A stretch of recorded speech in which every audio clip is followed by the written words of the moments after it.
And good evening. Welcome to Rochester High School. It's the 2015 scrimmage here at Barnhart Field, the Rochester Zebras and the Jimtown Jimmies. I'm David Musselman. Brad Thomas joins us this evening. And Brad, I tell you what a beautiful night. You've got very few clouds in the sky, but it is humid, it is warm. Yeah, it's typical August football. It's going to be warm for the next few weeks, and these guys, I got to give them credit. It's a good thing they're young and strong, because I worked up a sweat just walking up here to the ball game. So, well, one thing that they've got to do is they've got to take advantage of this home field, because this is the last time they'll see it for 3 weeks. Yeah, right. Yeah, Rochester going to start with an unprecedented 3-week road journey to start this season. So Jimtown starts at their own 35-yard line, ball in the middle of the field in the shotgun formation, and taking the ball off the right side is Kenny Kern, and cuts it back towards the middle and takes it into Rochester territory down around the 46. So a nice way for the Jimtown Jimmies to start. And Matt Lease on the tackle for Rochester. One thing with these scrimmages, it's a controlled practice is what it is. You're going to see coaches on the football field, as Rochester's Coach Zahner's out there along with Sean Kelly, and also the Jimtown coaches. We'll get you a couple of rules here as this first quarter, or first period I should say, moves along. As Jimtown has it 1st and 10, they're going to throw to the near side. It's complete to Castro, and Castro takes it up the Rochester sideline, takes it inside the 40-yard line, near the 37, maybe the 36. Another big chunk of yards for Jimtown, and that's a first down. Yeah, Trep Bauer for Rochester on that tackle. He's a 5'7", 160-pound junior. Jimtown going in that no huddle. Rochester returning a lot of veterans. They got a lot of size, including Austin Chachilski. He's up front defensively, 6'5", 300 pounds for the Rochester Zebras. So 1st and 10 for Jimtown. On the shotgun, the draw play runs to Kern, and Kern is stacked up in the backfield by a wholesale of black jerseys. Tanner Music, we saw a lot of him last year, a 5'6", 190-pound senior, and I believe that was Alec Ruckman as well on the tackle, 5'10", 180 freshman. Shabandi also on the front line. Otto Shabandi now playing the right end for the Zebra defense from the shotgun formation. Jimtown takes a snap. On the slant is complete to Hobbs, and Hobbs looking for the end zone. He's going to score from about 37 yards out for the Jimtown Jimmies. So Jimtown runs 4 offensive plays, and they find the end zone. Now, they have, Brad. Yeah, they've got 18 minutes to run, 15 plays. 15 plays, right? So they've got 11 more plays to run offensively here before the Rochester offense comes on the field. Right, so you got Jimtown's #1 offense against Rochester's #1 defense, and they, well, like you said, 4 plays, they went 65 yards and put it in the end zone. Josh Heckathorn is a corner for the Rochester Zebras. Coming onto the field for Rochester defensively is Tyler McIlvain. He is a 6'1", 185-pound junior. For the Rochester Zebras. So the Jimmies will start again to their own 35-yard line, going right into the sun to our left. And they scored on just 4 plays just moments ago. We were just talking, I don't know when this started, but Rochester and Jimtown have been scrimmaging each other for a number of years.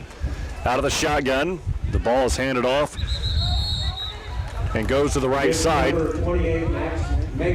Connor McLaughlin, another returning senior for Rochester, 6', 195-pound linebacker, making the tackle.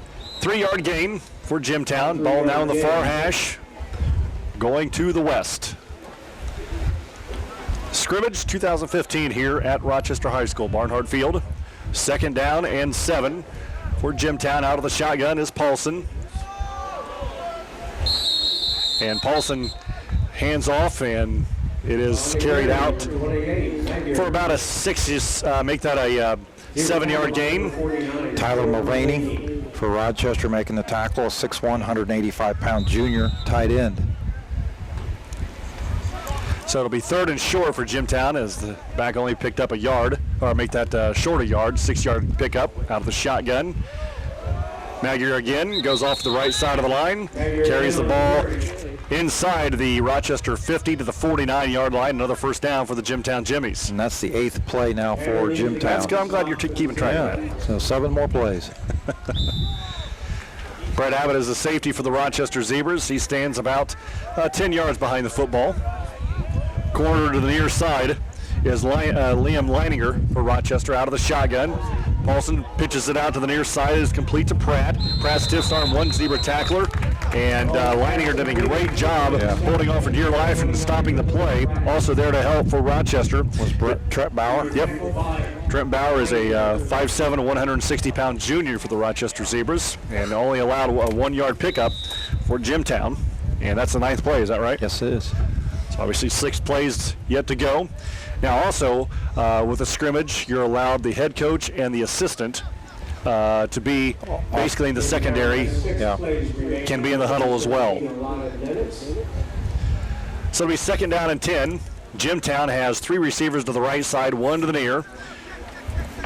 They're in the shotgun formation. The entire line looking over to the coaching staff. They have the play now. And the thing to remember is they don't keep score at the scrimmage. Right. I know fans like to keep score, but officially they don't. Paulson back to pass, and his intended pass for Pratt is incomplete. I think you heard the footsteps of Gavin Bennett there on the far side. Yeah, Bennett's another big weapon for Rochester returning this year. That's right. Just throw it up, and that 6'3" frame can go up and get it. Well, they had him in the football book for this season. They had him touted as a all-state receiver for Rochester, and he had 24 catches for 615 yards and 9 touchdowns last year. I've got a feeling it might be a little bit more than that. Brett Abbott, the senior quarterback this year, has a good arm. Yeah. He can throw it a long way. On 3rd down and 9, Paulson pitches to the Jimtown sideline. It is complete. And they've got enough for a 1st down. It's completed on that far sideline to look like Dalton Whitman. Alec Holland making the tackle. Okay. Senior, 5'9", 160 pounds. Good to see he's out this year. Coming out this year to play football. He played up through junior high and then took a break from it for a few years, and he's back his senior season. I think that we have 4 plays left for Jimtown offensively. So it'll be 1st and 10 for Jimtown inside the Rochester 40-yard line. And their first period of offense coming to an end. Rochester will be on offense here shortly in about 4 plays or so. There's a snap. Paulson, the quarterback, gives off to Kern, who takes it off the right side. He's tackled for a couple of yard gain. Again, McLaughlin on the tackle for Rochester. He's going to be a big presence this year for the Zebras. Both sides of the ball. Absolutely. I think from what I hear, numbers are going to be an issue for Rochester this year, and so the depth chart's going to be pretty shallow. And I think McLaughlin's going to be one of those key players going both ways and making a big impact on both sides of the football, at that linebacker position and at the fullback position. I'm looking forward to him carrying the football. Yeah. I mean, this kid is a senior and he's 200 pounds. Yeah. So I think Jimtown with 3 plays to go yet. There's a flag on the play.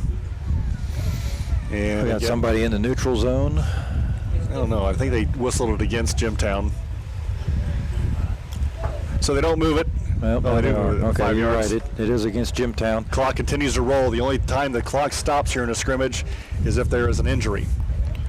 So the center for Jimtown, I'm gonna make an assumption here, is that when he came up on the ball, he moved it prematurely to the snap, and can't do that. Shotgun formation, pistol formation on the option. The pitch comes out here to the near side of Castro, and Castro's grabbed by the shirt tail by Bennett and stops him for a loss of 1. It'll bring up 3rd and 15. I tell you, when you're 6'3" and 190, 200 pounds. And can run like a deer. You've got some pretty long arms to reach out there and grab a hold of people. When he gets a hold of your jersey, you better be, you're going to go backwards. So 3rd and 15 for Jimtown, the new quarterback in the game, Goldegger. And he's got 2 backs back there with him in the shotgun formation. Goldegger back to pass, looking right, rolling right. Here comes the wholesale of Zebra tacklers, trying to outrun the Zebras to the sideline. He does, but he's going to lose about 2 yards in the play, so this will bring up 4th down and 17. Great pursuit on that far side of the Zebra defense. Otto Shabandi. We've called his name a lot in the last couple of years. He's a senior. And a defensive end for Rochester. So no kicking game tonight for either team. They're just going to run plays until they're out of plays to run. So it'll be 4th and 17. Here's a snap out of the shotgun. The carry goes to Kern, and Kenny Kern takes it up the right side and picks up, 4 or 5 yards, but that was the last play for Jimtown's offense. And the defense will come on for the Jimmies, and Rochester's offense will come on. And I think that I think we're going to see a new quarterback in Brett Abbott, the 6', 180-pound senior.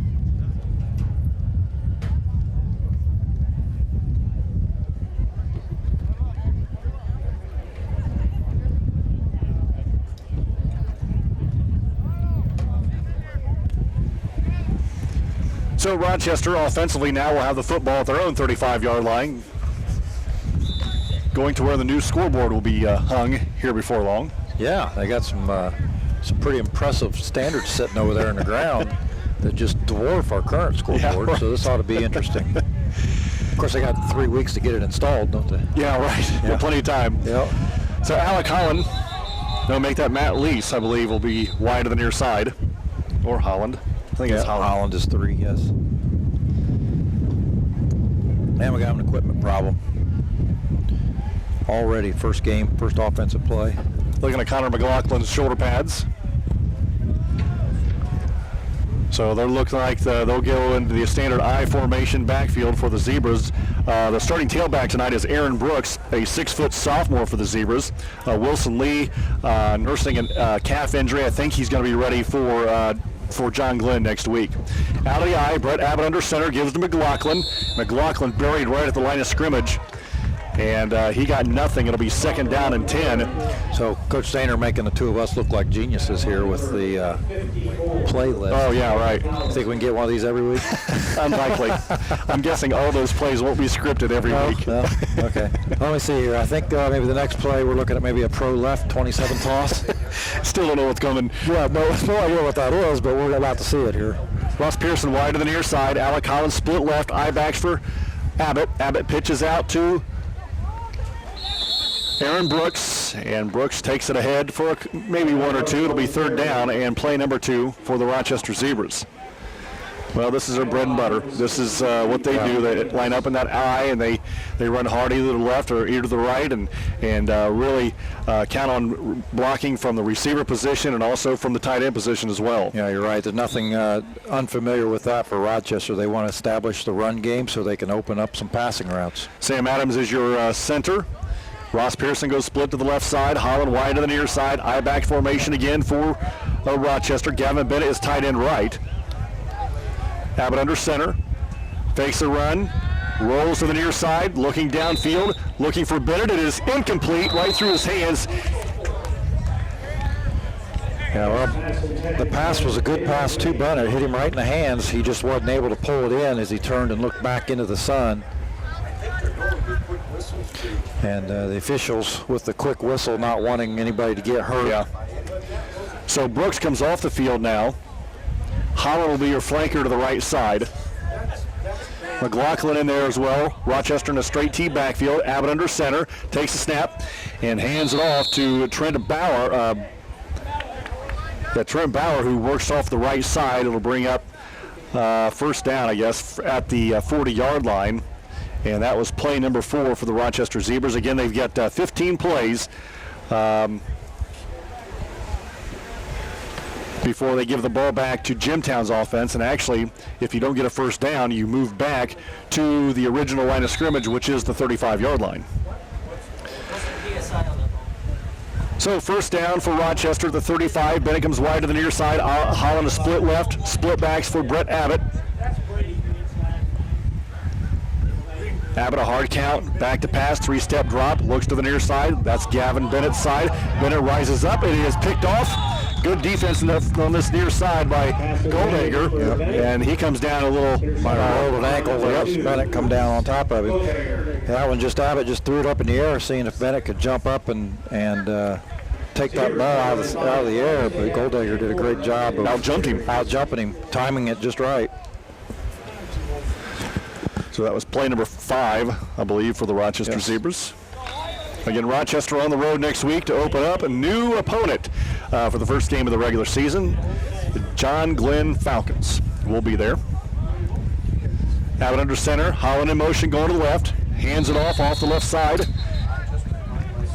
And McLaughlin stacked up after a yard or two gain. I'll tell you what, Jimtown doing a great job up front, basically winning the battle at this point. Yeah, they are. I know the coaching staff was a little concerned about their offensive line. They got some new bodies in there. They're still learning the offense.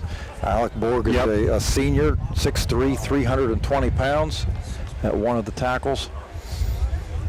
Sam Adams comes out of the huddle first. He is the center.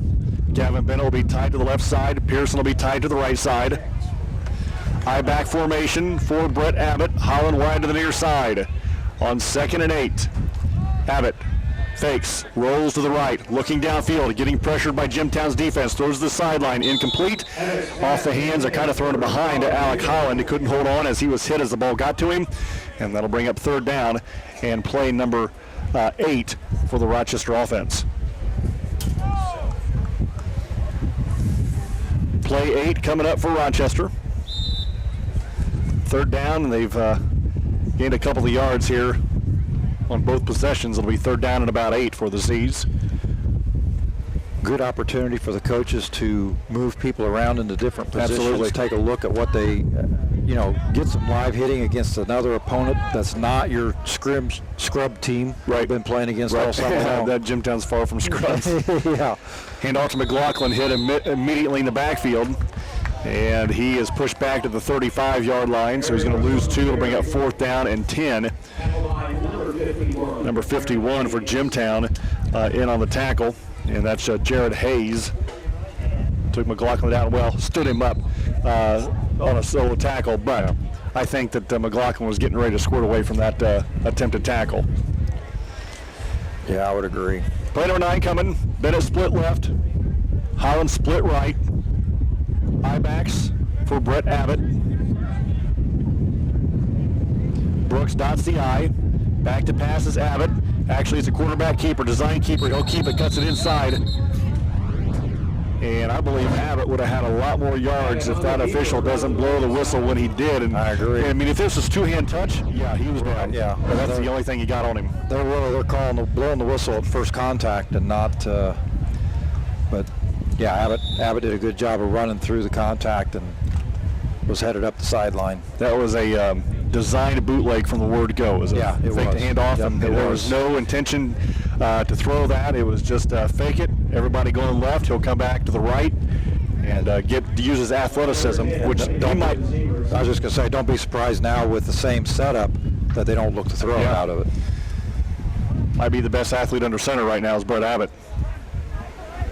2 wideouts, 1 to each side. Abbott looks left. Couple step drop. Pumps. Throws. Bennett complete.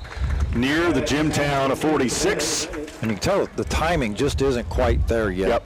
And the defense, Jimtown's in his face quickly. Yeah, they are. They are. And you expect that from Jimtown. I mean, they are, notoriously good. Right. And, but Abbott's got to get more confident with releasing that football when he first sees them break open. Mm-hmm. That was the 10th play for Jimtown. I'm sorry, for Rochester. They've got 5 left. The ball is at the Jimmy 47-yard line. Offensive coordinator Sean Kelly in the huddle right now for the Zebras. Now they'll break the huddle. Leininger will go split right. Bennett will go split left. Short side of the field is the left side.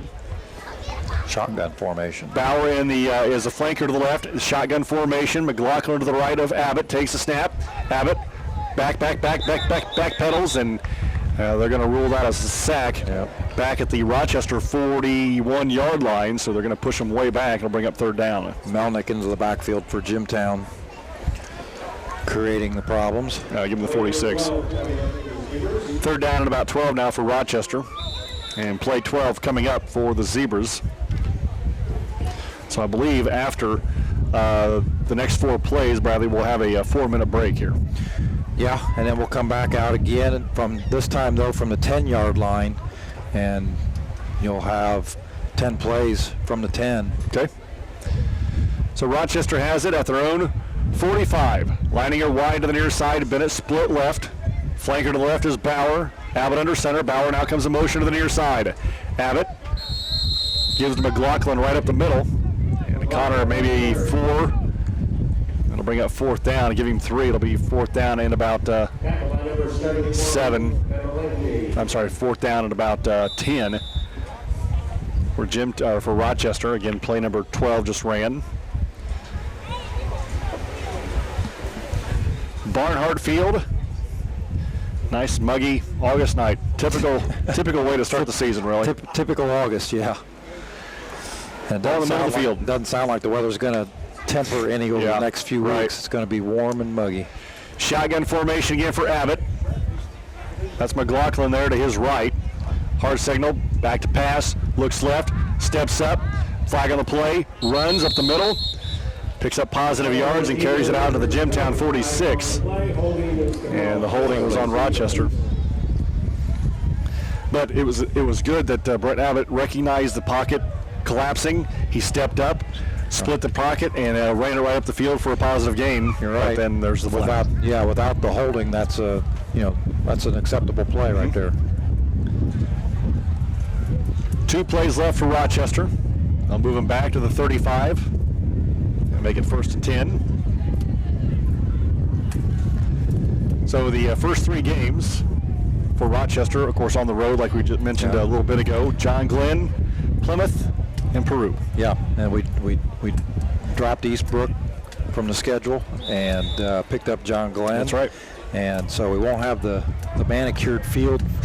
that is disappointing. Yeah. Leininger in motion to the left. He gets the pitch going left. He's got some blockers in front of him. Kicks it out to the far side and is driven out of bounds on play number 13. Play number 14. Plymouth will be very, very good this year. Oh, geez. When are they not? Yeah, well, they've got the quarterback back, the coach's son. Yep, Barron, from an 11-1 team last year that won the sectional. Yeah. So yeah, they'll be tough that second week.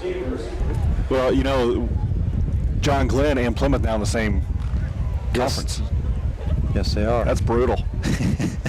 And Elkhart Memorial and Wawasee. That whole new conference is, their north is like the Class 5 superpowers, and the south is all the people that are left in that conference. On the 15th play, McLaughlin, a couple of straight arms, is tackled at the 40, and that'll do it for Rochester's 15 plays here at Barnhart Field. More from Rochester High School in the 2015 scrimmage coming up after this.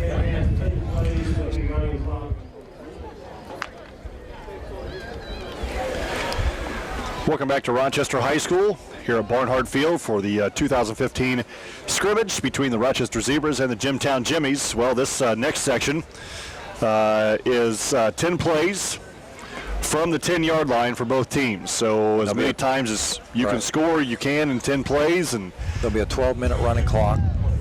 Obviously, this is going to work on the goal line offense and defense. So Jimtown will start in the shotgun. And the running back, Kern, is whistled down, but they must have touched him with one hand because he scampers into the end zone.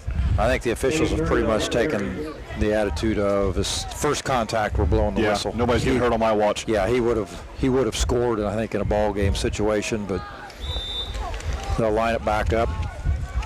Well, your safety now is Liam Leininger. Abbott's right here in front of us. Also, Gavin Bennett's out here. Also, a corner tonight is Dan Butler here on the near side. Out of the shotgun. Kern takes it again off the left side and stood up at about the 5. Ross Pearson for the Zebras at the tight end position. A 5'11", 160-pound junior. Sutton on the tackle for the Zebras. Brendan Sutton in the game as well for Rochester. He's 6'4", 260-pound sophomore for Rochester. Yeah, he's one of those underclassmen that the coaches were excited about this year. I would think that's a fair assessment. Yeah. Also out there for Rochester is Hunter Nard for Rochester. He's 200 pounds, 5'10", sophomore for the Zebras. And Jimtown scores on the third play from the 10-yard line, so obviously 7 more to go for the Jimtown offense here at Barnhart Field. So they'll get it again from the 10, and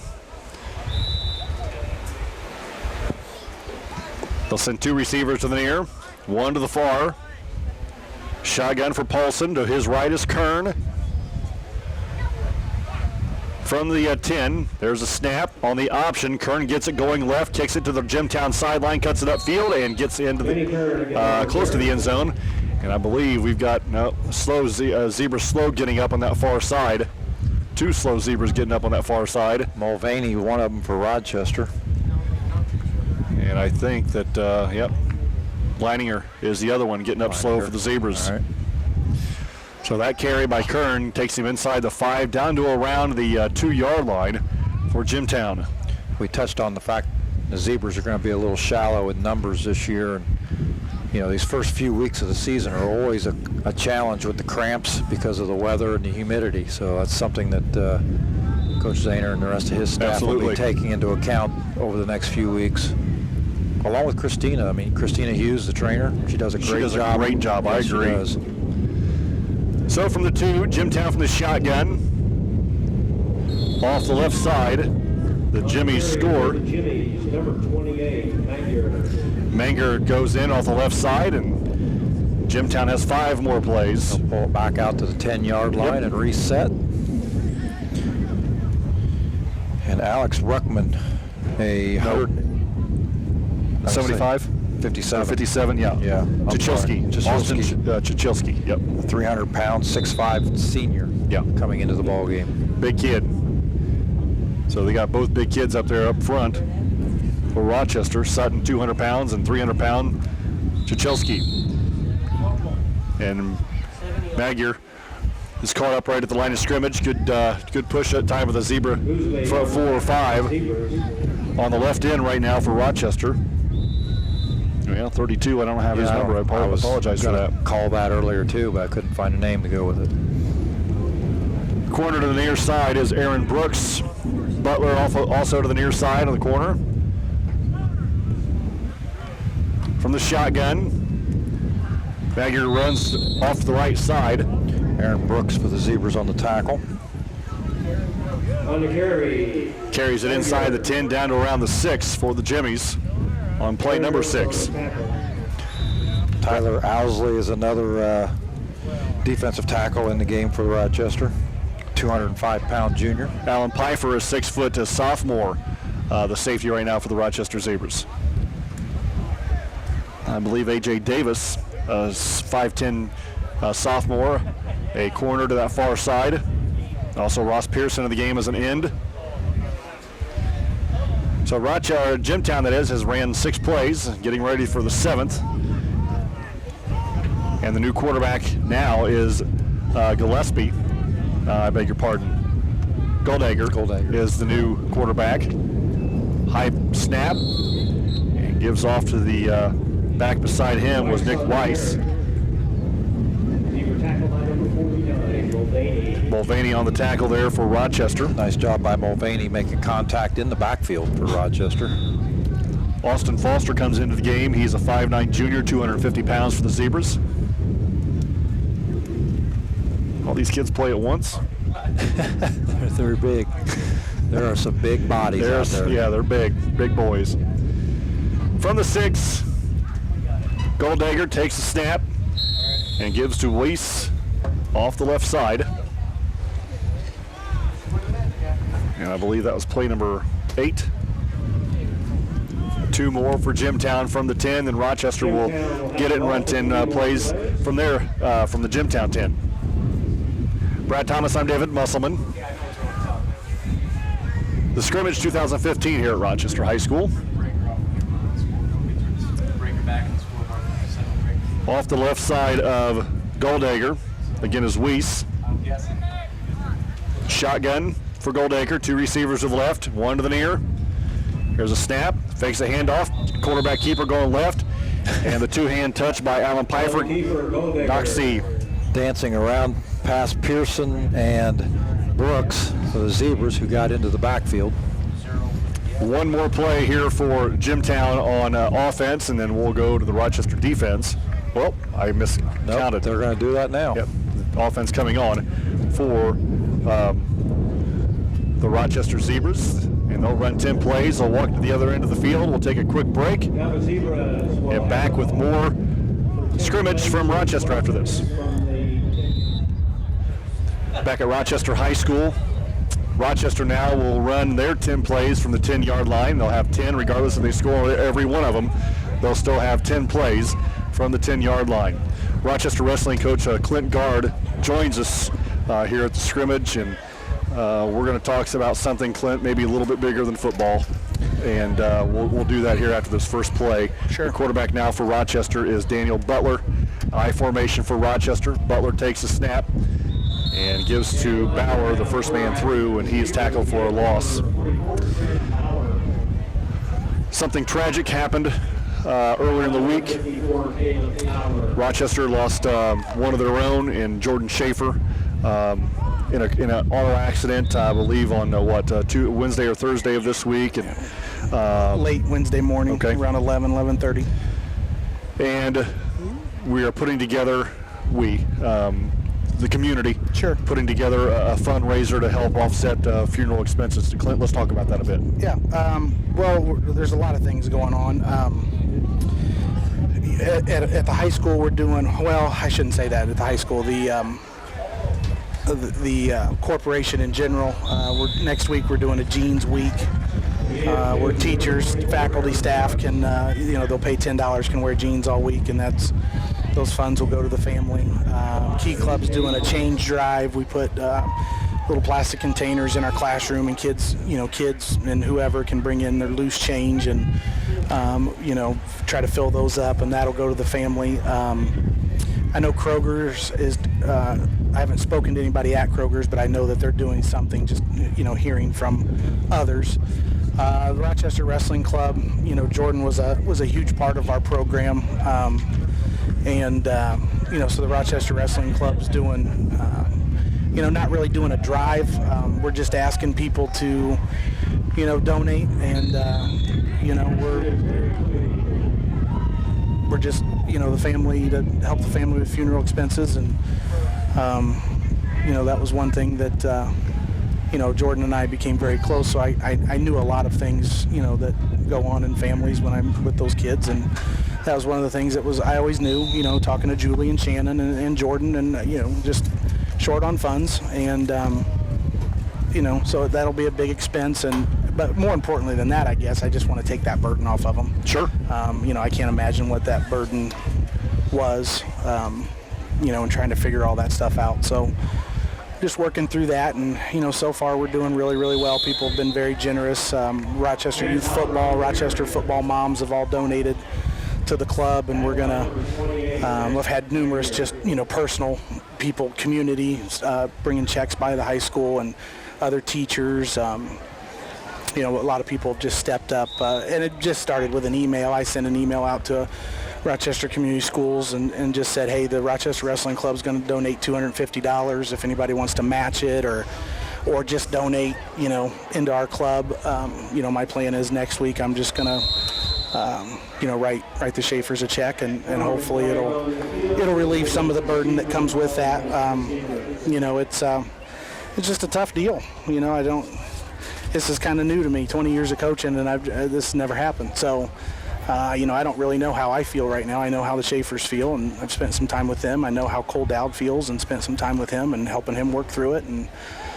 But I don't know how I feel, I know how my boys feel. I know how my wife feels. I know how everybody else feels. I can't answer that question for myself right now. So luckily I've been staying busy doing this. Sure. and trying to help with that, and setting some things up for tonight, and helping Ryan with that, and putting some things in motion to, my hope is at some point in time we're going to be able to do some things in Jordan's name for our wrestling program and for kids in general, and especially our elementary kids. And so it's just a different thing. I got to figure out my way through this, and I will.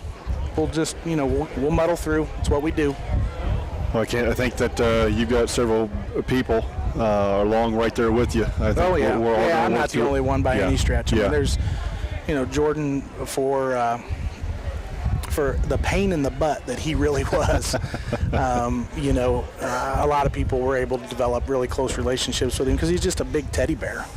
There's just no doubt about that. And, no matter the issues that he or I ever had to go through to get him to the point to be able to do what he was doing as a senior on and off the wrestling mat in such a positive way, you know, it was just, you couldn't stay mad at the kid, you know, and that was part of my frustration with him. Is I'd call him into my classroom and talk to him about his grades, and the next thing I know, he's giving me a hug and he's telling me, oh, you know, it'll be all right, and I'm mad at you, don't do that. And he just, you know, he was a good kid, big-hearted kid. You know, you just had to learn to, I had to figure out how to steer him in the right direction, and, you know, a lot of people did. So, you know, his mom and dad worked hard for him to get him to where he was, and, you know,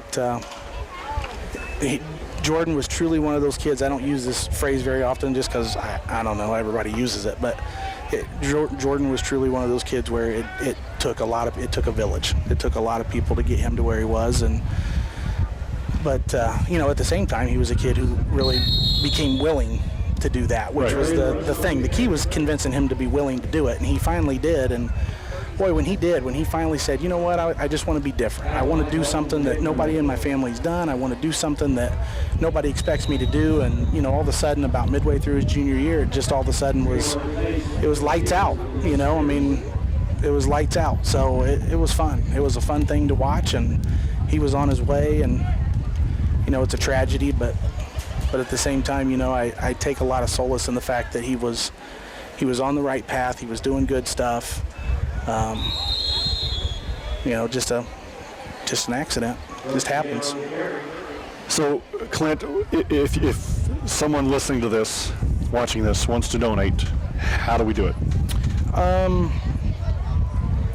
Well, as far as the jeans and the money thing is kind of a school thing. If they want to donate through the Rochester Wrestling Club, there's a couple different ways you can do that. You can email me at clint.guard. Last name is G-A-R-D. It does not have a U in it, so you'll just have to make sure it won't come to me if you spell my last name wrong. Clint.guard at zebras.net. You can email me, and I can give you, you know, an address to send everything to. You can drop it in the front office and drop it off to Lottie Smoker. If you have a kid at Columbia, and you know my wife Kelly, you can take it into Columbia. If it's cash, that's fine. If it's a check, make it out to the Rochester Wrestling Club. You know, maybe the easiest thing to do for people, we have our website is rochesterwrestling.org. And if you go to our website and click on the page named fundraising/Raw, Raw stands for Rent a Wrestler, but that's the page you go to for just fundraising in general. They can go to that page and use PayPal, click on donate under PayPal, and they can just do it that way.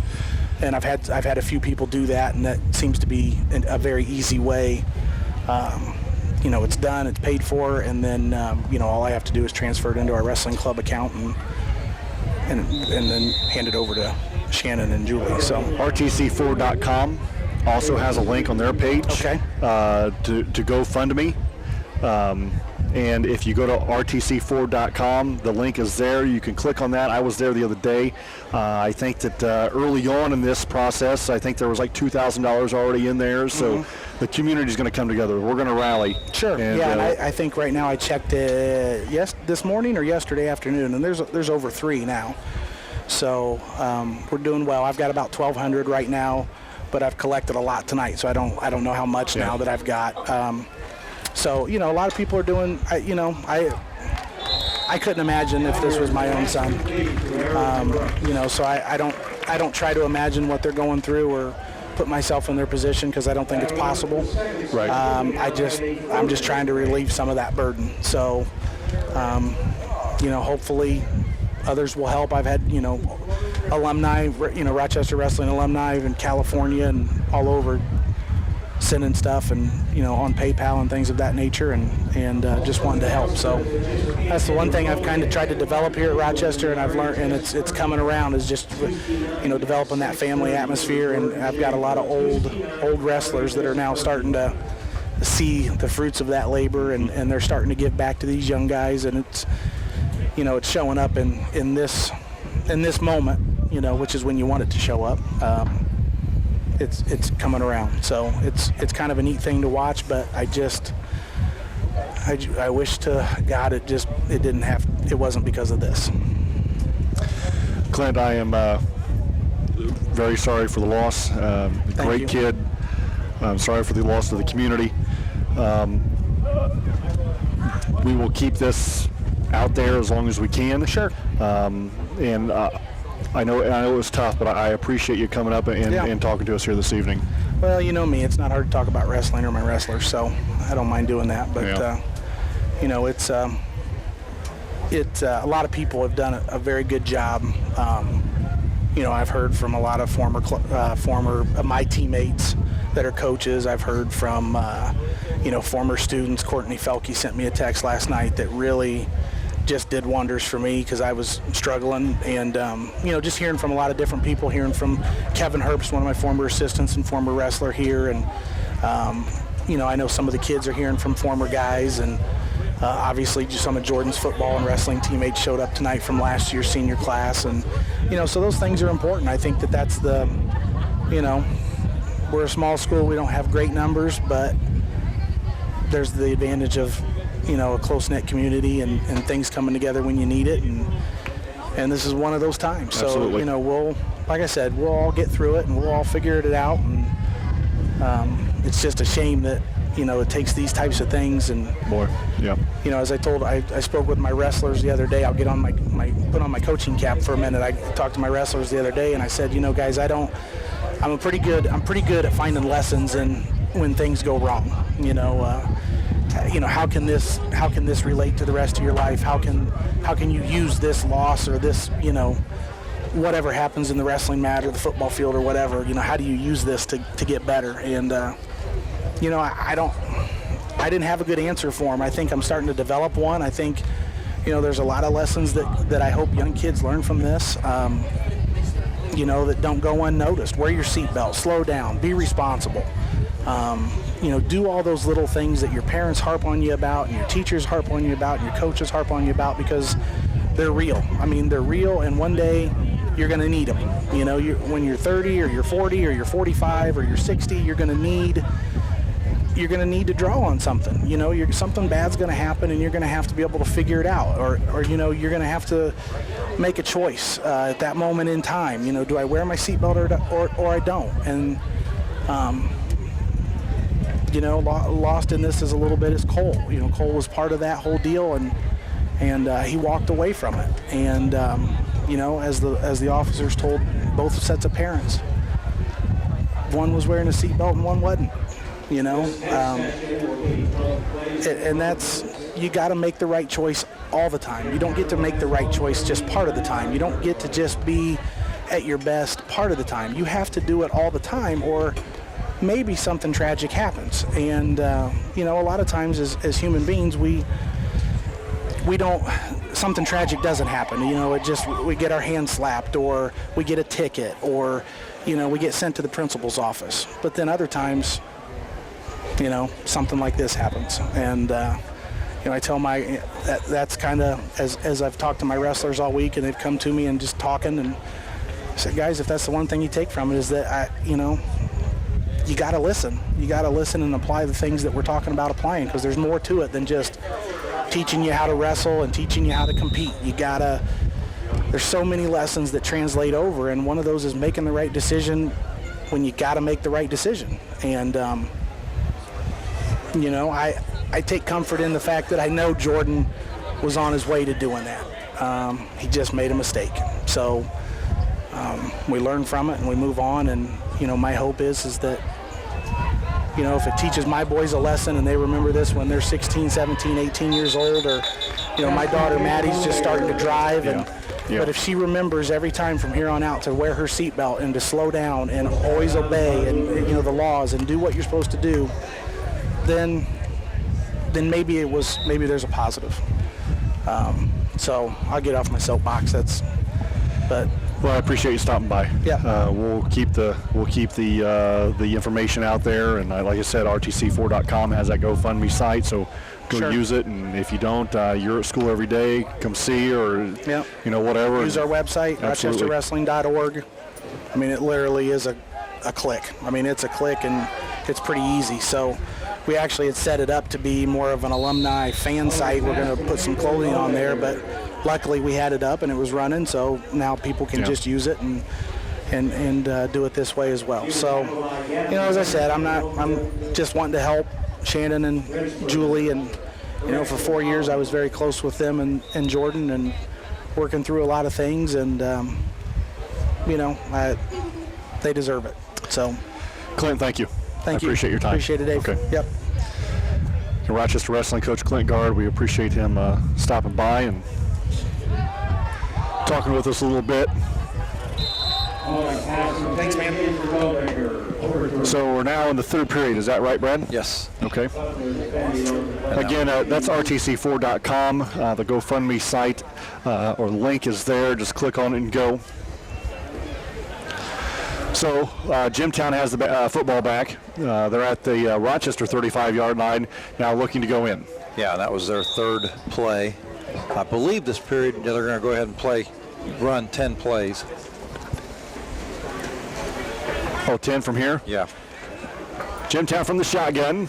Back to pass, right over the middle. It is complete to Whitman, and Whitman takes a shot as he brings the ball down. Abbott from the safety position for the Zebras, making that hit.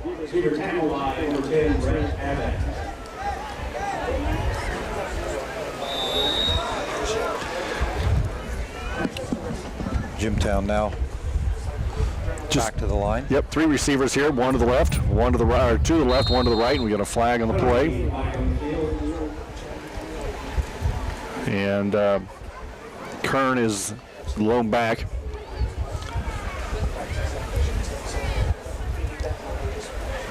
Beautiful night again here for football. Barnhart Field, Rochester will take their show on the road next week. Open the season next Friday night at John Glenn. John Glenn was 5-6 last season. They've got a new coach this year, so that'll change things up from their standpoint. They're traditionally about a 500 ball club, but they play a lot different conference schedule than what Rochester. Oh boy, plays. Yeah. So there's no gimmies in that conference. You're right. So their records from the past may be a little misleading, but I think they're going to be a quality ball club. We've seen their weight room, and I'll tell you what. Oh boy, if any of those boys are proficient in that weight room, there's no excuse for them to not be. You won't see the weight room like that in a lot of colleges. You're right. Wow. They did it right. So as I look down here, I see Liam Leininger with his right leg up on the bench and ice on his knee. I believe that happened on the far side over there when Rochester was running from the 10-yard line. Yeah, you're right. Or Jimtown was running, I should say, when Rochester was on defense. So play number 6 here for Jimtown. And they false start and jump, and they'll move it backwards. Not real sharp right now as we get late into the scrimmage. Well, that's why they like to do this. I mean, get out here and get an opportunity to go against somebody that's not from your team, somebody that's going to give you a different look and some different bodies, and then a little bit of actual competition feel to it. Yeah. Work some of these bugs out of the way in your last week of practice before you hit that home opener or that first game of the season. From the pistol, Jimtown throws left, complete. And he got it out here to Grove. Nice throw by Pollock.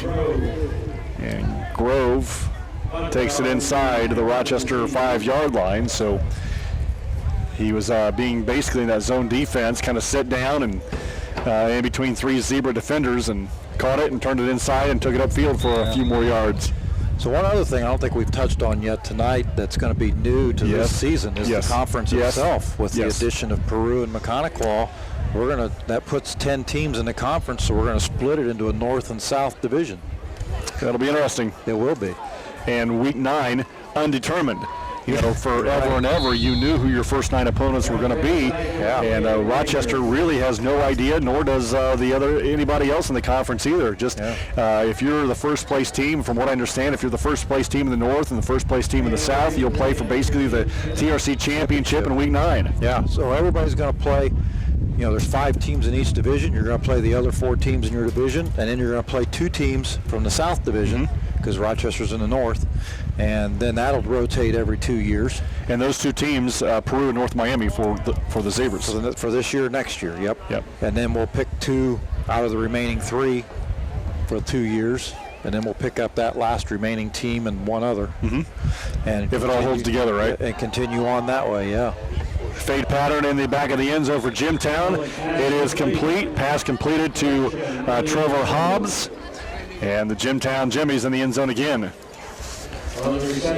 So, yes, it'll be fun to watch. Yeah, so I know North Miami will start their regular season with the Mechanical Braves, which is a conference game. Yeah, used to be a non-conference, what we call preseason game, pre-conference game, but now it is a conference game. So the North Division is going to be Manchester and Northfield, Rochester, Valley, and Whitco, which Rochester will face Whitco. That'll be their home opener here in week 4. Right. And we're used to playing them late in the season, and now they're going to be game number 4.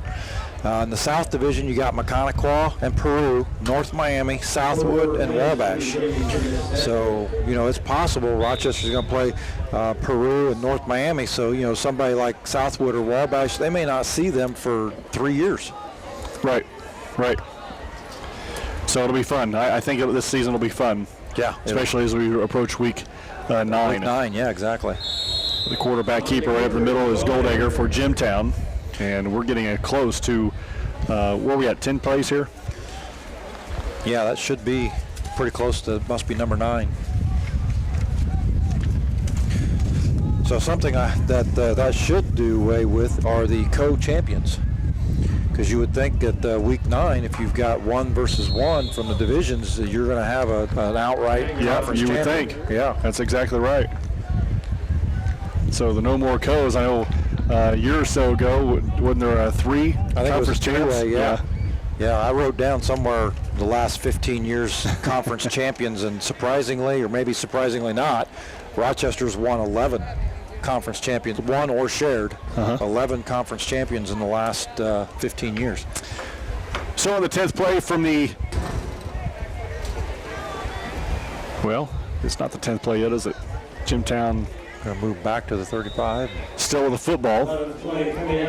So they score, so they move it back to the 35, Rochester's 35, and start again. So the new quarterback back in the game is Goldegger. He and Paulson have rotated here this evening. And to the left of Goldegger is Weiss. Out of the shotgun, the option. Weiss takes it going right, flagging the play, cuts it up the field, and runs downhill to about the 29-yard line. But again, there is a flag in the play. You know, we're a kind of relaxed atmosphere tonight. The officials are here. They have all got black shorts on and their striped shirts, but they are not in their normal attire, that we'll see them in the regular season. So the penalty against Jimtown is going to back them up 5.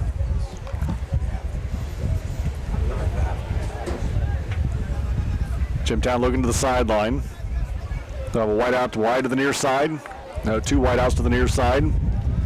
In the slot is Grove. Split to the left is Hobbs. Hobbs is a good-looking athlete. Yeah, he is. He did some damage to us last year. Yeah. In the sectional. Goldegger out of the shotgun, looks left, throws left. The wobbly pass is incomplete, intended for Jake Grove, the 5'10" senior for the Jimtown Jimmies. And Jimtown, that will end their session here offensively, and Rochester's offense will come on the field. We'll take a break. Back with more of the scrimmage after this on RTC4. Back at Rochester High School for the scrimmage here in 2015 between the Rochester Zebras and the Jimtown Jimmies. Brad Thomas, I'm David Musselman. Rochester will start now from their own 35, going to the west, right into the setting sun. So we've seen Jimtown reach the end zone a number of times. Rochester did reach the end zone on their last offensive series from the 10-yard line as Daniel Butler snuck it across in a quarterback sneak. And we saw all 3 quarterbacks the last time they were on offense in Abbott, Butler, and Alan Pfeiffer, who was a 6-foot sophomore. So Rochester will send 2 to the right. Bennett and Holland. Pearson's tight left, I-backs for Abbott. Abbott gives to McLaughlin, the first man through the line of scrimmage. McLaughlin carries it up to the 36, would have easily gotten to the 38, or the the 34 would have easily gotten to the 31 if they wouldn't have blown it the whistle so quickly, but it does pick up a yard. Following behind those two great big offensive linemen in Foster and Sutton, 250-pound juniors and sophomore. So Sam Adams on the football for Rochester. Holland is split to the right side. Bennett split to the near side. Powell to the left side for Rochester. Abbott under center. Pearson tight right. 2-3 step drop. Now looks to the left. Steps up. Lobs it down the near sideline. Bennett over the back of the defense. It comes down. Oh, no, incomplete. Again, Jake Grove on the defense for Jimtown, 5'10" senior, and he did a pretty good job of shadowing and face guarding Bennett so that he couldn't get a really good jump on that ball. Bennett had about a step and a half or 2 steps lead on the defender. Abbott floated it maybe just a little bit. Yep, just underthrew him just a bit, but that'll come. Like you said before, It's just about timing. Yep, and I would guess that they'll probably work on that quite a little bit this week. Yeah, I would agree with that. So from the 34-yard line of the Jimtown Jimmies, Rochester in the I formation. Abbott takes the snap, pitches to McLaughlin going right, who was the tailback. He lowers his head and McLaughlin gets 2 yards. I make that a yard. It'll be 4th down and 8. But I tell you what, Trent Bauer at fullback and McLaughlin at tailback, they've got some pretty big shoes to fill as the Zebras lost Jake Howdeshell to graduation. You know, you're looking at replacing almost 1,600 yards from last year, rushing 14 touchdowns. So that's going to be some big shoes to fill. Wilson Lee nursing that injury. Supposedly will be back for the Jimtown game. I'm sorry, for the John Glenn game next week. That's good. 4th down for Rochester. 4th of 12 here in this period. Pitch goes to McLaughlin. Reverse to Holland. Waits for his blockers. Great running by Alec Holland down the near side. Alec Holland looking out to outrun the defense of the pylon, and he cannot, but he does make a great effort. He jumps for the pylon, but is tackled about the 1-yard line. Nice job by the Zebras up front, giving the running backs McLaughlin and Holland time for that play to open up. Good job by Alec Holland as he did a little jute step there after he got about 10 yards downfield and was able to get out towards the sideline.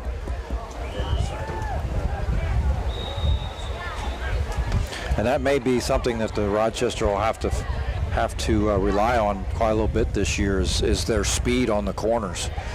You know, without Howdeshell and without Wes Beck in the backfield this year, they're not going to have that strong power game like they've been used to. So Rochester, I believe, on their 5th play, will have it at about the 3-yard line. They'll take the full house backfield. McLaughlin, Bauer, and Holland left to right. 2 tight ends for Rochester. Abbott under center. The snap. Abbott will keep it. I believe it might have been a busted play, and he was knocked down for a loss. It'll be 2nd down now and a goal for the Zebras. Kind of looked like he may have needed to drag down the line with the pitch option to McLaughlin, and he floated it back too far and got into McLaughlin, and it pretty well took the pitch away from himself. So the Zebras in the huddle. Ball inside the Jimtown 10.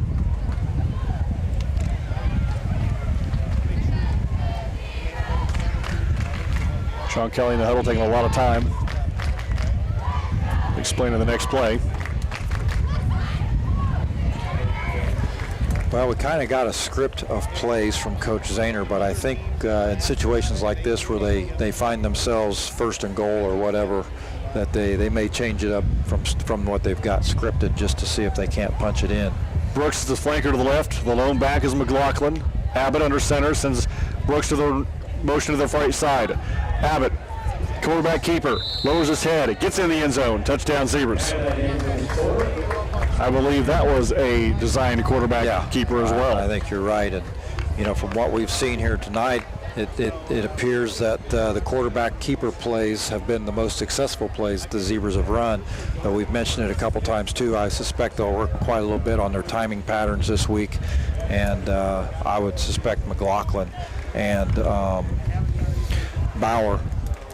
And with Wilson Lee coming back ready to play next week in the first game, that I think the running game will start to come around too with the timing. You know, I saw Coach Zahner this week in school, and knowing that Brett Abbott is the athlete as he is. I said, so you think we'll see a little triple option this year? And he just laughed at me. Was that a devious laugh? No, not at all. No. I think it was you retarded laugh. Well, that's why we're up here and not down there. So on the snap, it's bobbled, and Rochester falls on it. So they'll get it 2nd down and 10 from the 35. Again, after they score, the ball moved back to the 35-yard line of Jimtown, and we'll try it again. And this is play at least 7 or 8 here for the Rochester Zebras. They'll break the huddle. Bennett will be tight to the right. Ross Pearson split left. Alec Holland split right. Split backs for Abbott. From the 35. Abbott under center. Back to pass. 3-step drop. Lost it over the middle of the field. Tipped by Jimtown. Thrown behind Bennett just a bit. It'll bring up 3rd and 10. You know, we saw that a lot last year, where Hunting did a great job hitting Bennett on that slant, and it went for big yards. Yeah, they had a lot of success with that. You know, Bennett didn't have a lot. I don't know, 24 catches in 11 ball games. I don't know if that's a lot of catches, and only 615 yards, but 9 touchdowns. And why I think the 9 touchdowns is important, because it seemed like about every second, 2 or 3 times that he caught a pass, it was in the end zone. Holland from the right flanker position takes the ball to the left. A lot of great blocking in front. I agree with that, Brad. I think that we got down there with a striking range and just threw it up. I mean, he's 6'3" and can jump out of the, out of the gym. 9 touchdowns out of 24 catches, so 1 out of every 3 balls that were thrown to him was a touchdown. Right. So, to me, you should have thrown it to him 50 times. Maybe that math doesn't work out that way, but it sounds good. So we're coming to the end here of period at number 3 here at Rochester High School.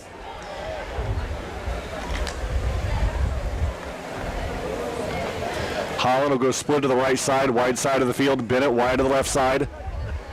Brooks tight left, Pearson tight right. Out of the shotgun is Abbott with McLaughlin to his right. On 4th down, a high snap. Abbott pulls it down. He'll keep it right up the middle. And is tackled at about the 30-yard line. A gain of about 2. And we'll back it up to the 35 and give him 1st and 10 and do it again. Again, after this one, I think there's a 2-minute break here, Brad. Yeah, that's what they've got wrote down. We'll see if they hold to that. And that period 4, you're going to see a lot of reserves in.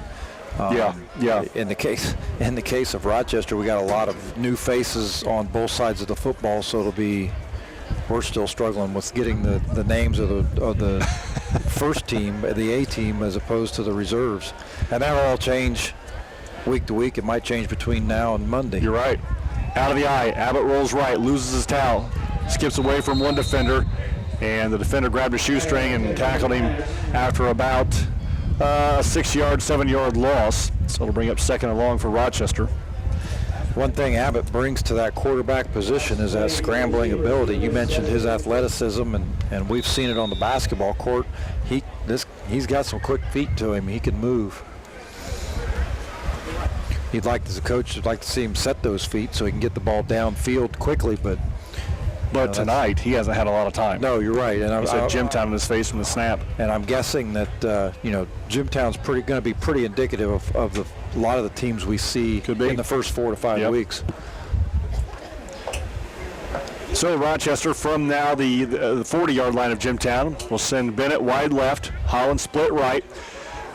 Shotgun formation for Abbott. Brooks to his left, McLaughlin to his right. Here's a snap, back to pass. Here comes the pressure, steps up, throws it with Jimtown in his face over the head of Bennett, and incomplete. That was a good look, though. I mean, he did come straight back. He set his feet, and he made a good throw. It was just high. Yep.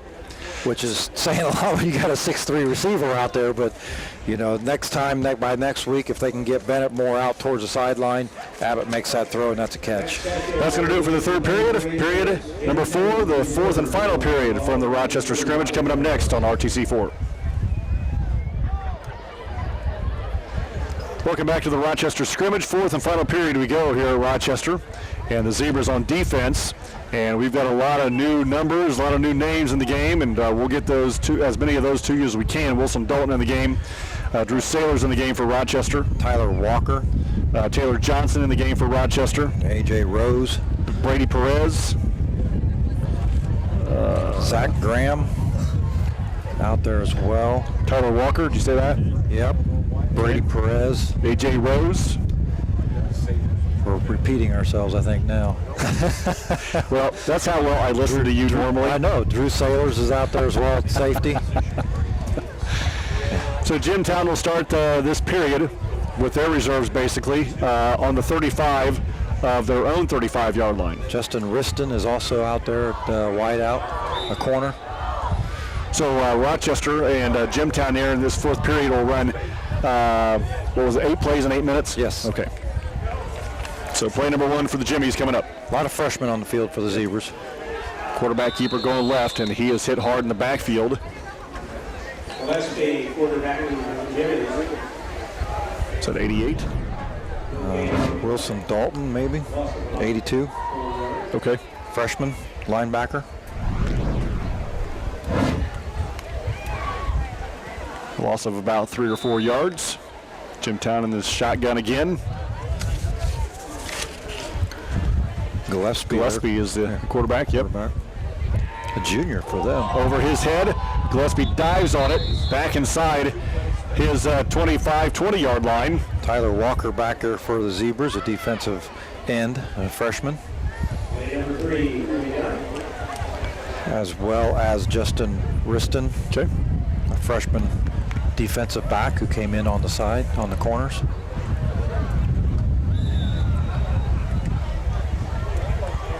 So now third down and long for Jimtown inside their 20.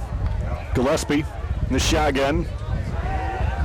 Throws left, tipped at the line of scrimmage by Wilson Dalton, and it'll be fourth down. Nice job getting his hands up in the passing lane. I think he lost his feet out from underneath of him, but he still did a great job of getting his hand up. A 5'10", 160-pound freshman. Play number 4 coming up for the Jimtown reserves. Gillespie out of the shotgun, he's got it back to his left. Bad snap, bad exchange I should say, and Jimtown falls on it for play number 4. Zach Graham for the Zebras there to try and cover up that football. Again, if you'd like to donate to the Jordan Schaefer Fund, go to RTC4.com, click on GoFundMe, and right there you can donate from that site. Yes, yep. So from the 35 again, Jimtown will start over 1st and 10 for play number 5. Gillespie the shotgun, takes the snap, hands off to the back, and right there to stand him up was Brady Perez. Yes, indeed. Nice job from the outside linebacker position, a freshman, 6'2", 170 pounds. Drew Saylors comes out off the field, and in to replace him at safety is Alan Pfeiffer for the Rochester Zebras. 2nd and 10. Jimtown in the shotgun. Pass on the far side is incomplete. Good coverage by Wilson Dalton on that far side. Short hop the receiver. It'll be 3rd and 10. And play number 6.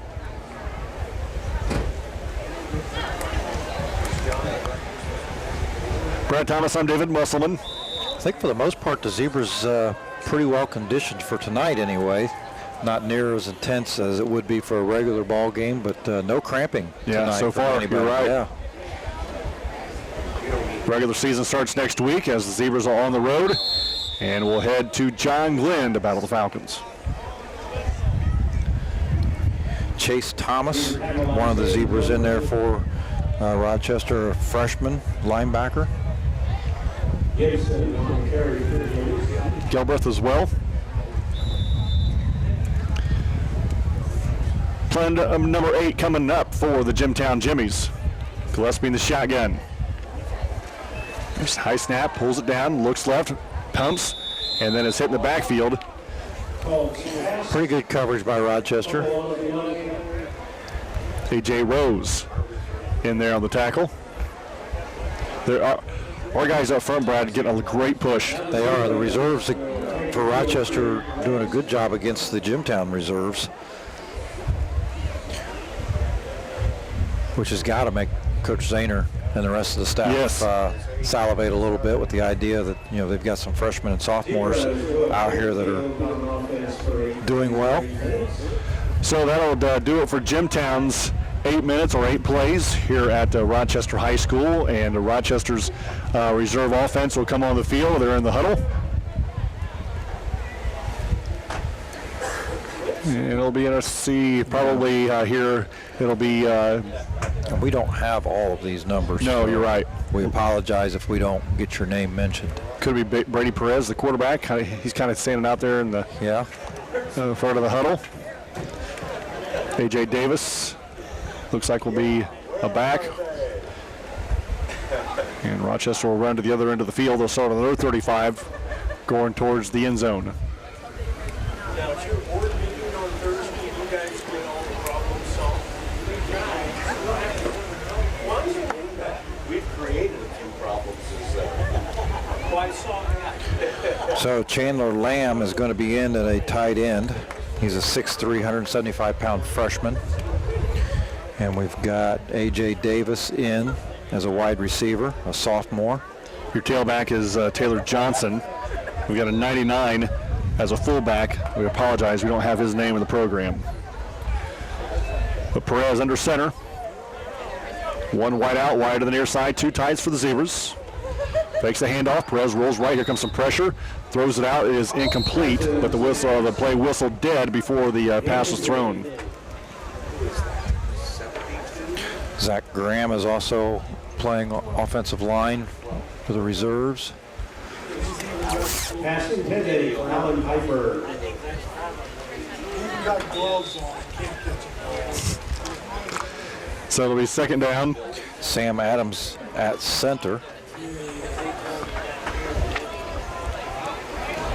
So Perez under center. Flanker to the near side is Drew Sailors. High backs for Perez. On the second play, Perez pitches to Johnson, and Taylor Johnson cuts it upfield and is cut down after about a 2-yard gain. I believe that's play number 2 for the Rochester reserves.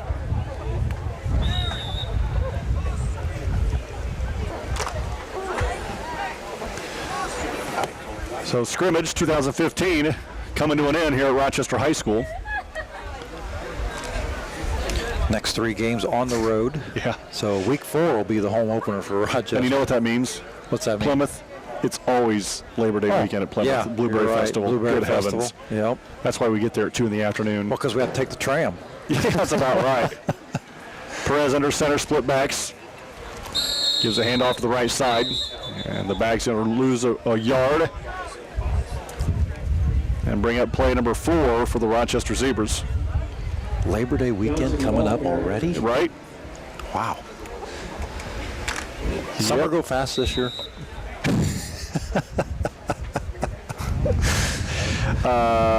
Yes. For me, I agree. it was pretty fast. Yep. Yes. I would agree.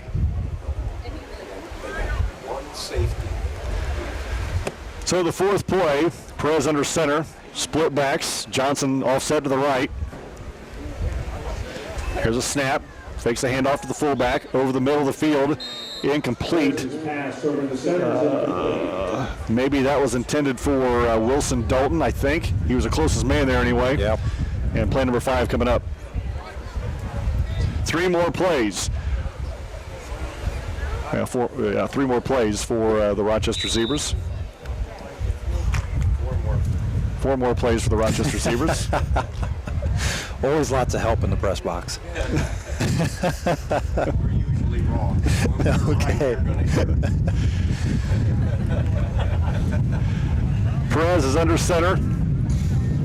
High backs behind him. Tight end to the left side is Chandler Lamb, like Brad said before, 6'3", 175. Johnson dots the I. Brady Perez takes the snap. Hands off to Johnson right up the middle. And Johnson And off to Johnson. stacked up at their own 37-yard line. Game of 1 or 2. So what's your assessment after 45 minutes or so of watching the scrimmage? Say it again. What's your assessment for this year? I'm anxious to see what the line does against Junglin. Yeah, I think that's. I am too. That was.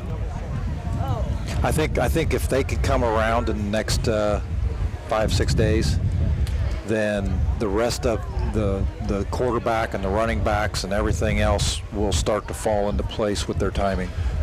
But with that being said, we're not going to play very many Jimtown type teams. I mean, Jimtown is just good. Well, I was reading in the 2015 Indiana Football Digest, Jimtown, this is their 35th consecutive, well, they've had 35 consecutive winning seasons. If that tells you what kind of program that they've got going on over there. Right. They just breed success. Yeah, exactly. Well, it's expected. And I'm not saying that it's not expected at Rochester, but, you know, we've always said this year after year, Jimtown brings like the entire town of Jimtown and dresses them on the far sideline. It is impressive, I'll tell you that. Yeah, the numbers that they have in their football program is phenomenal. Chase Thompson, the flanker to the left side, out of the shotgun now. Here's Perez, low snap, picks it up. Down the middle of the field is complete to Wilson Dalton. He's got enough for a first down as he takes it out to the Jimtown 47-yard line. Nice job from Perez to Dalton, and the Zebras with the passing first down. I lost count. We got to be close to the 8, though. Yeah, I think you're right. They might be giving them 12 plays instead of 8. I think we've gone past the 8. We just make it up as we go. Yeah, absolutely. Yeah. Jimtown, I'm sure, is not keeping track. No. Wide to the right side for Rochester. Riston. Perez under center. Dalton is the flanker to the right side. Tailback offset right is Thompson, or Thomas that is. Perez under center. Takes a snap, fakes the handoff, back to pass. Here comes pressure. Throws it down the right side. It's complete. And he pitches it out to Alan Pfeiffer, who went from quarterback to receiver and had positive yards for the Rochester Zebras. And Jimtown making a lot of changes. I think that was the last play. Like Jimtown now will have the ball again. Okay.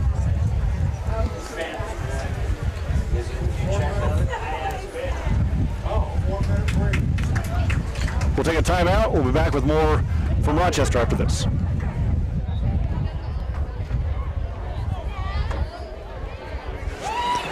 Back at Rochester High School, 2015 scrimmage. Well, both reserves, I believe, is what I understand, now runs 8 plays from wherever they want on the field to practice whatever they want now on the field. So Jimtown will start from their own 35-yard line. Yeah, it's a lot of the same kids we just saw. Zane Galbraith for the Zebras on the faux stop there for faux stop. The faux stop. I like it. Yeah.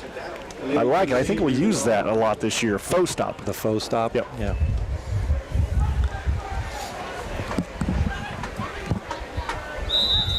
Girls golf in action already this year.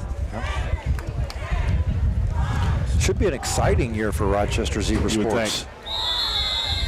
Rochester dropping down to 2A this season in all sports. Thank goodness. So while that doesn't necessarily change any of the regular season programs, we'll still see the same competition, but postseason just got a whole lot more exciting. Right on. A.J. Rose on the stop of that last play for Jimtown, who's on play number 3. Gillespie in the shotgun. 2 receivers in the near, 1 to the far. High snap. Gillespie jumps to get it, brings it down, throws it down the far sideline. A wobbly pass down the sideline, tipped up, and Jimtown comes down with it. Tipped up in the air, good defense on that far side. Taylor Johnson for Rochester doing a good job, the freshman, in tipping that ball up in the air, but unfortunately Jimtown with another receiver streaking down the sideline comes up with it. Right place at the right time, wasn't he? Absolutely. So it'll be first down for the Jimmies, and play number 4 coming up. Ball is at the 20. Jimtown going to our left. Gillespie out of the shotgun. Ball on the far side, the far hash, fakes a handoff. Gillespie rolls on the near side. He was touched. I'm not sure why he wasn't down. He's getting great blocking downfield, and he's going to go into the end zone for a 20-yard touchdown scamper by the quarterback Gillespie, who I believe, Brad, that was a fake and a designed quarterback run from the word go. Tyler Walker did a good job of getting in the backfield for the Zebras. He just unfortunately wasn't able to get a hold of that jersey, and yeah, Gillespie streaks around the left end and puts it in the end zone. So they'll get it again. I'm not sure where, maybe from the 35 again. Yep.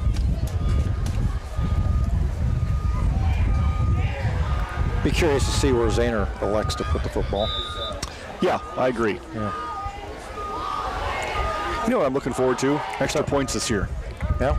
Wilson Lee did that's a fantastic job. Towards the end of the season, he finally was kicking with confidence and great leg strength, and a nice job by Wilson Dalton there, getting in the backfield and stopping that play for a loss. And that's something that some schools choose to include in their scrimmage. Rochester and Jimtown chose not to, whether they feel pretty confident in their kicking game or they just don't want to waste the time with it tonight. Either way, they're not going to do any kicking. But I agree with you. Wilson Lee did a great job last year, and that's another reason why they, it's important for him to rest that knee this week and be 100% next week. Yeah, absolutely.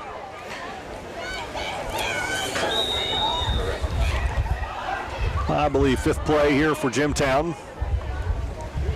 And the Jimmies jump, so they're going to back him up from the 25-yard line back to the 30. A lot of ball games can be determined on the play of the special teams, and so, Rochester, no different than anybody else. If they can get their special teams working, that just makes... How many times did we say last year when we were getting ready to receive a punt, why in the world would you kick to Jay Heckathorn? Why? Yeah, exactly. And how many times... every game we held our breath expecting him to break one wide open. Yep, Jimtown throws one in the end zone for actually just shy of the end zone, brought down about the 10. Alan Pfeiffer, the safety there, brings the receiver down inside the 5. Coach Seeker's taking an opportunity to do some teaching there on the field. But that goes back, we go back to talk about how important that third aspect of any football game is, and it's going to be interesting to see who Rochester puts in that position. Right. Who's our playmaker? Well, Who's that going to be? We know Wilson Lee's going to be the kicker. The punting game, I don't know if that's been determined yet. But that, whoever gets the punting job, he could make a big difference in the absolutely ebb and flow of a ball game. And the return man is you're right. Rochester's been blessed with some pretty good return men here of late, and who's that going to be this year? Is it going to be Brett Abbott? Is it going to be Alec Holland? I could really see Holland back there in the backfield. He's elusive. He's quick. So Jimtown will be here facing their final play of the scrimmage offensively, as they have it inside the Rochester 5-yard line.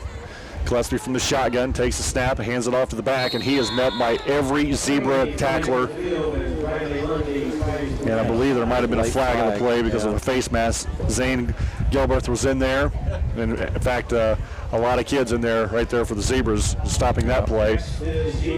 So it was against the Zebras, but it was play number 8, and Rochester now will have it offensively for 8 times, and then I believe the scrimmage will be over. Yep. Both teams will head back into the school for a shared meal, and that's one of the neat things about the scrimmage. Every other year they travel one direction or the other, but the host school always puts on a meal for the guys, and they all get to go in, sit together, and eat.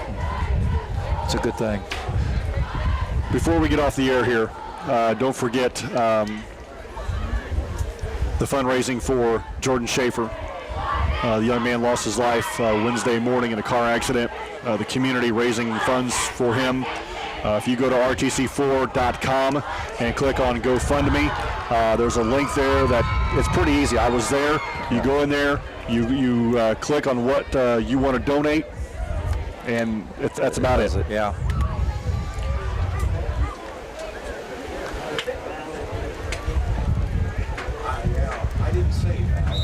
So Rochester will start at the Jimtown 35-yard line.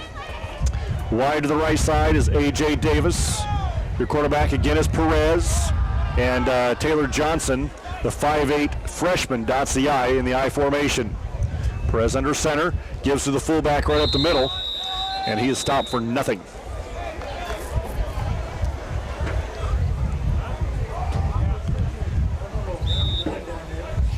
I appreciate RTC4 calling and asking us to do this tonight. Sure, it's a little different. We both talked about, we've come to the scrimmage in years past, but mostly we come just so we can get a roster the week before the first game, and we got a few days to look it over and this is new for me. Pronounce some names. Yeah. But this year they asked us if we'd want to call the broadcast, and it's like, oh, okay, well, we'll see how that goes. Yeah, right on.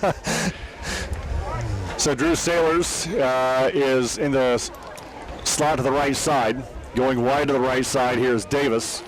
Johnson dots the I on the second play here on this series. Handoff in the backfield, and Johnson is hit immediately by Jimtown's Riker.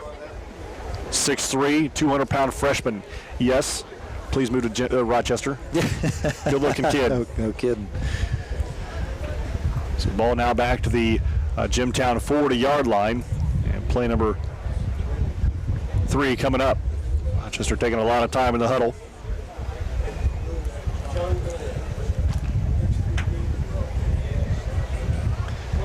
Davis wide to the near side. Perez under center, split backs behind him. Sailor wide to the right. From the 40 for the Zebras. Botch snap, picked up by Perez. Hands off to the fullback, who carries it back to the line of scrimmage. Not a lot there. Play number 4 coming up.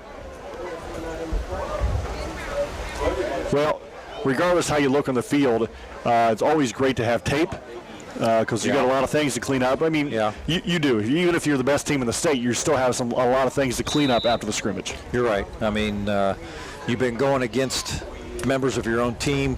A lot of times you've got kids going both ways, so you don't have your 1 versus 1. You might have a 1 versus number 3.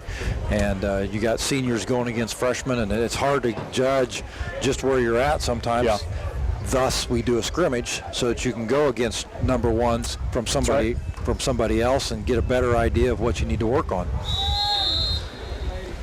On a flanker run, Drew Sailor's hit in the backfield, and the Zebras pushed further back. Onto the field is Hunter Nard. And that was play number 5 for the Zebras. Coming out is Johnson, Davis. Whoa. And our fullback, and I apologize, number 99 isn't in the program. Right. He come out a little woozy, it looked like, shaking his head, shaking out some of those cobwebs. Chase Thompson now your tailback. Pfeiffer is the new quarterback, Alan Pfeiffer. Play number 5, Pfeiffer fakes a handoff, rolls right, it's quarterback keeper, cuts it back inside, he's got some blocking, and goes ahead for positive yards of about 3 or 4.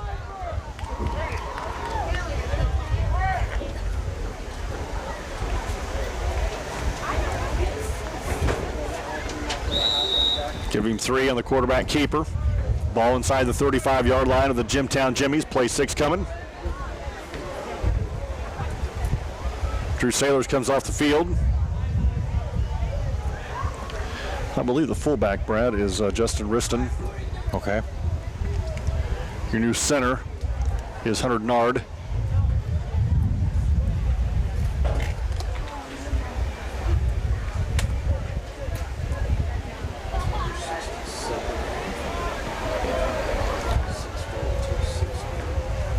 So Alan Pfeiffer under center. Split backs. Sophomore quarterback. Snap. Fakes a handoff. Here comes the pressure. And there he is again. Yeah. Number 53, Riker, the 6'3 freshman. And you notice he just ran up and two-hand touched him in the back. There was no... Oh, he could have laid him out. He could have. Yep. And so good move on... Good sportsmanship there shown from the Jimtown side. I got a feeling Mr. Riker will be a varsity player next year. Right. I'm guessing he's going to see some action this year. You could be right.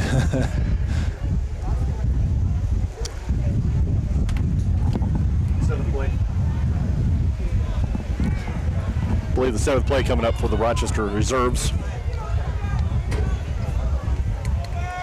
Perez wide to the near side, or in the slot, I should say, the left side. Here's a pitch coming to the near side to Chase Thomas, and Thomas carries it inside the 40 to the 39. And the eighth and final play coming up here at Rochester.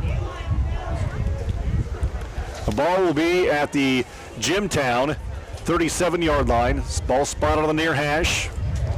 Don't forget RTC4.com, GoFundMe, help the Schaefer family. Coming to the line are the Zebras. Pfeiffer will be in the shotgun. Thomas to his left. 2 wideouts, 1 to each side. Low snap, picked it up on a hop. Pfeiffer flips it out to the right side, complete to Perez. Nice looking throw by the sophomore, Alan Pfeiffer. Well executed for the last play. And that's going to do it for the scrimmage here at Rochester High School. Thanks for joining us here tonight at Barnhart Field. Zebras open the season next Friday night. Travel with them to John Glenn for the season opener.